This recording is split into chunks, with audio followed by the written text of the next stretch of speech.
৩৪ দিন ধরে হাসপাতালে ভর্তি বিএনপির চেয়ারপারসন বেগম খালেদা জিয়া।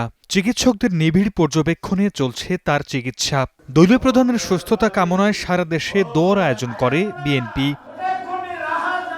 খালেদা জিয়ার রোগমুক্তি কামনায় খুলনা মহানগর বিএনপির উদ্যোগে দোয়া মাহফিল হয়েছে। টাউন জামে মসজিদে জুমার নামাজের পর বিশেষ মোনাজাতের আয়োজন করা হয়। এ সময় খালেদা জিয়ার রোগমুক্তি ও তারেক রহমানের সুস্থতা কামনায় দোয়া করা হয়। দেশনেত্রী বেগম খালেদা জিয়া 3 বারের প্রধানমন্ত্রী। তিনি গুরুতর অসুস্থ অবস্থায় জীবন মৃত্যুর সন্ধিক্ষণে এভার কেয়ার হাসপাতালে চিকিৎসাধীন আছেন। তার সুস্থতা কামনা করে আমরা দোয়া করলাম। দেশনায়ক তারেক রহমান তিনি বাংলাদেশে এসেছেন গতকালকে। তার সুস্থতাভাবে তিনি বাংলাদেশে আসাতে আমরা আল্লাহর দরবারে শুকরিয়া আদায় করে আমরা দোয়া করেছি। রাজশাহীর মসজিদে মসজিদে বেগম খালেদা জিয়ার সুস্থতায় বিশেষ দোয়া হয়েছে।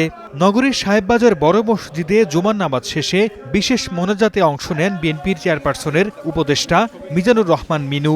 গোটা রাজশাহী হাজার হাজার মসজিদে আজকে দেশনেত্রী বেগম খালেদা জিয়ার সুস্থতা কামনা করে দোয়া করে, আল্লাহ যেন ওনাকে সুস্থ করে। এছাড়া জয়পুরহাট সহ দেশের বিভিন্ন জেলায় বেগম জিয়ার সুস্থতা কামনায় দোয়া হয়েছে। সর্দার মোহাম্মদ আরিফ, স্টার নিউজ।